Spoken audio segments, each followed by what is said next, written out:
The gospel reading today speaks of God's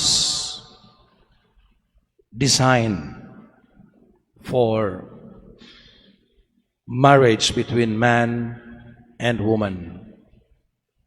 Therefore, every time we read or we hear this gospel passage, let us resist the temptation of becoming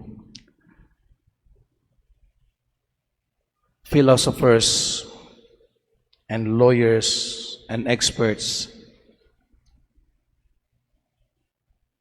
on something that actually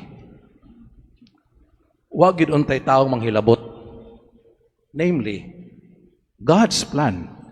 Wag gid untay manghilabot, kaingon man siya ayaw lagi hilabti ang akong hinimo, ang akong giusa ayaw hilabti.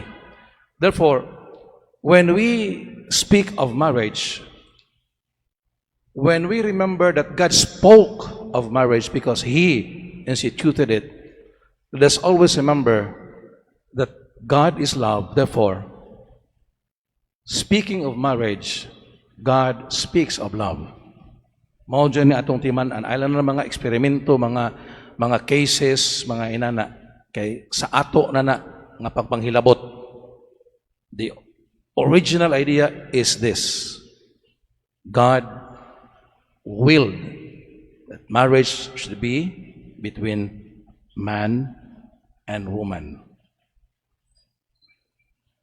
Paglaom lang sa mo din ha, nga basig tugutan ang man, woman ang woman, ayun yun na. Pero di na dawatos Ginoo. Di tungod kay gisalikway kaniya, kundi di na mo yung plano. Now, speaking of love in marriage, let us also remember that love does not only happen in marriage, although in marriage, love should happen, should prevail. Sa kami niyon, makasabot nga tungod sa gugma, muagwanta gyud ang kapikas. Kung doon na may pikas nga agwantahonon, mabana ka o maasawa. Og wagwanta ginamang ginikanan kung dunay mga bunga sa ilang kaminyoon nga agwantahonon, anak ba nga sabtononon, anak ba nga masupilon, etc. etc. May unta og di maapil inta anino nga agwantahonon ang mga ugangan ba kay kasagaran ra ba pong awayan ni magtiayon kinigyo mga ugangan nga wag gyud malutas gikas silang kaugalingong anak nga naminiyo na. Tungod kay kaila manggod ang kapikas sa iyang giminyuan. Kaila ang ginikanan sa iyang anak. Mao nang makapadayon siya paghigugma bisan kon naglambigit og sakripisyo. Pero makasakripisyo ka sa imong kinabuhi sa taong wa ka kaila. Admirable maning pag-antos, pagpailog, pagsinatanay diha sa kaminyoon. Mga magini siya sikrito. Pero alang sa atong santo karong adlaw, atong idugtong siya pinagi sa pangutana, makahimo ka ata ining gibuhat ni San Maximilian Kolbe na gidakop man guni siya uban sa ubang mga pari nga Franciscan conventuals pag-ulbo sa Second World War.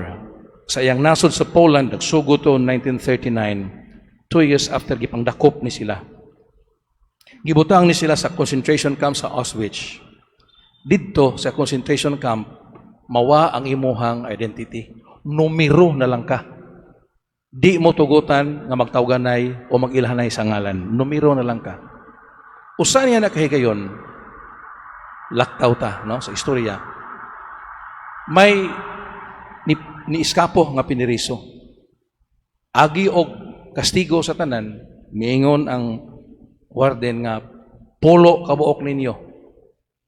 At random, patyon. Ang paagi sa pagpatay, di ra ba pusil nga kausara way sakit? Kaya dama ng eksperimento sa eugenics o social engineering, injeksyonan kag carbolic acid Silbing sud sa imong mga ugat, gitunaw na ka o ginahinay sa tapas sakit, dugay, hinay nga kamatayon. Pagtawag sa usa ka numero,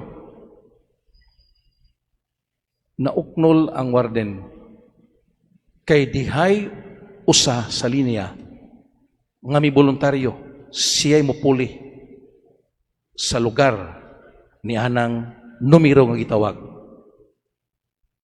Ug mingon ang maong tawo na akay pamilya, buhi pa. Ako wala, kay pari man ko, si Father Maximilian Colby. Wa siya kaila sa tao, wa siya hangyua, voluntaryo siya. Ang giingon sa Ebanghelyo, walay labaw nga sakripisyo o gugma nga imo ikapakita kaysa pag sakripisyo sa imong kinabuhi alang sa imong higala. Di gani sila kaila. Therefore, dili higala. Nahimo na ni Maximilian Colby. Aron, sa paghandom na to niya karon, ang mga tao nga kaila sa usag-usa, ayon ginikanan, dili unta mohunong sa gugma. Kay mihigugma man gani si San Maximilian sa taong wa siya kaila, nganong di man ta moagwanta sa mga tao nga atong kaila, sa mga tao nga atong gihigugma. Umao po ni sa atong misa karon sa tinuring pagkasulti, kung nag-ila man ganita, ngalan ra gyud ta kutob, si Father so and so, si Sister so and so, pero deeply personal wa ta magkaila.